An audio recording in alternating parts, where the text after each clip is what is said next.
और वहीं अवैध संपत्ति के खिलाफ चल रहे बुलडोजर को लेकर राज्य मंत्री दयाशंकर मिश्र का बयान सामने आया है। उन्होंने कहा है कि माफिया राज के खिलाफ बुलडोजर एक प्रतीक है। योगी जी के मॉडल को देश में अब अपनाया जा रहा है। इसी के साथ और भी कई ऐसे मुद्दे रहे जिन पर राज्य मंत्री दयाशंकर से बातचीत की हमारी संवाददाता ममता चतुर्वेदी ने। सुनिए। इस वक्त बातचीत करने के लिए हमारे साथ मौजूद हैं उत्तर प्रदेश सरकार में राज्य मंत्री दयाशंकर मिश्र।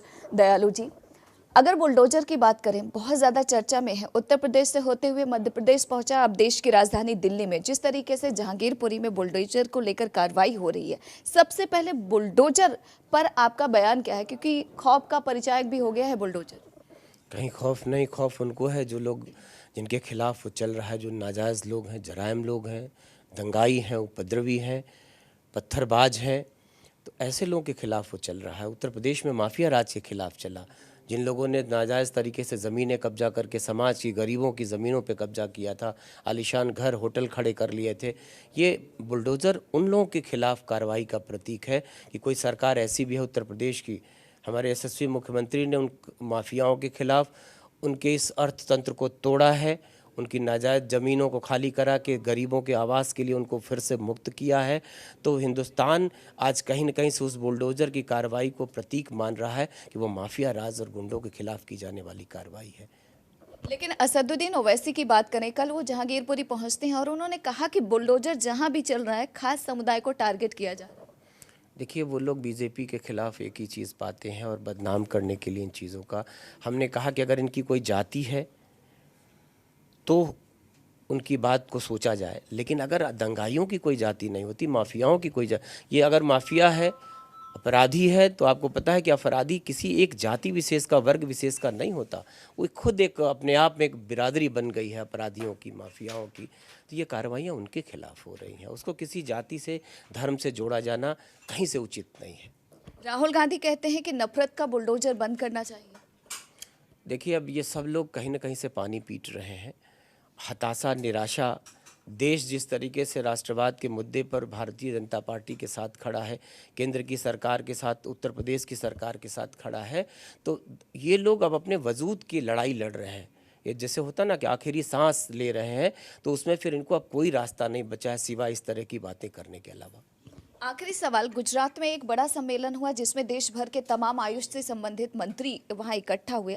आयुष की अगर बात करें तो उसको बढ़ावा देने के लिए, क्योंकि ये पारंपरिक तौर पर भारत की बहुत बड़ी उपलब्धि भी है और पुरानी परंपरा भी है, ये और आगे बढ़े, देश दुनिया इसके बारे में जाने, आप लोग क्या कुछ कर रहे हैं? देखिए, आपने एक आयुष काढ़ा, कोरोना के इस काल में जब दुनिया दवा, टीके, इलाज के लिए तरस रही थी, तो कैसे इस देश में संजीवनी के जैसे लोगों ने उपयोग किया काढ़े का, आयुष का काढ़ा, आयुष का ऐप, योगा।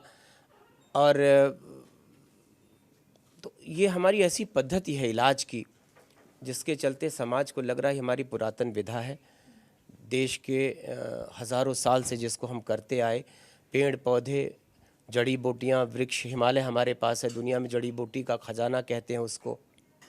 भगवान लक्ष्मण के जीवन की रक्षा भी आपने जाना है इस बात को कि रामायण काल में जिस संजीवनी बूटी की बात होती थी, वो भी एक बूटी थी जिससे उनकी प्राण रक्षा हुई। तो आज मोदी जी अपने देश की उस पुरातन जड़ों को तलाश रहे हैं, उसको बढ़ावा दे रहे हैं। तो आयुष भी वो रास्ता है जिससे कि हम दुनिया को अपने उस भारत की प्राचीन पद्धति से अवगत कराएंगे। और इलाज की ऐसी पद्धति जिसमें हमारे जीवन के इर्द गिर्द जो वातावरण है, जिसमें हम जीते हैं, उन्हीं में से कोई पौधा हमारे जीवन के लिए प्राण रक्षक है। आपने गिलोय को देखा, अश्वगंधा को देखा, तुलसी, हमारे आंगन की तुलसी दुनिया के लिए कितनी महत्वपूर्ण है। हम तुलसी को पूजते थे, तो हो सकता है दुनिया में कोई ना कोई हमारी आलोचना करता रहा होगा। आज तुलसी कितनी इम्पॉर्टेंट है, हमारे आंगन में थी, हम उसकी पूजा करते थे। अश्वगंधा है, गिलोय है। गिलोय को आपने देखा कि गिलोय वृक्ष पे चढ़ता था, लोग ऐसे उसको जंगली चीज़ों को समझ क्यों करते थे। आज देश ने गिलोय की महत्ता को पहचाना है। तो हज़ारों लाखों ऐसे वृक्ष हैं, ऐसी बूटियां हैं जिनका उपयोग करके हम जीवन में, समाज में इस पैथी को बढ़ावा देंगे। नेचुरोपैथी है, मेडिकल टूरिज़्म, दुनिया में जैसे आपने केरला को देखा है, केरला के टूरिज़्म में मेडिकल टूरिज़्म का बहुत योगदान है। तो वैसे हमारे पास एक पूरा सेटअप है देश में। उत्तर प्रदेश में विशेषकर आपने देखा कि बहुत आयुर्वेद के अस्पताल हैं, यूनानी अस्पताल हैं, वहाँ हम पंचकर्मा, छार सूत्र विधि से, तो बहुत सारे ऐसे रोग हैं जिनके लिए आयुर्वेद दावा करता है कि हम इनका इलाज करेंगे, उनको जड़ से ख़त्म करेंगे। सर्वे संतु निरामया। सर्वे भवन्तु सुखिनः। तो अगर समाज निरोग रहेगा तो समाज स्वस्थ रहेगा, और उसी भारत की कल्पना मोदी जी का विज़न है, और उत्तर प्रदेश भी हमारे योगी आदित्यनाथ जी का भी वो विज़न है, उसी को आगे बढ़ा रहे हैं। वक्त देने के लिए शुक्रिया। कैमरा पर्सन सुनील के साथ ममता चतुर्वेदी, जनतंत्र टीवी, दिल्ली। खबरों के निष्पक्ष विश्लेषण के लिए सब्सक्राइब करें Jantantra TV and press the bell icon. Never miss any update.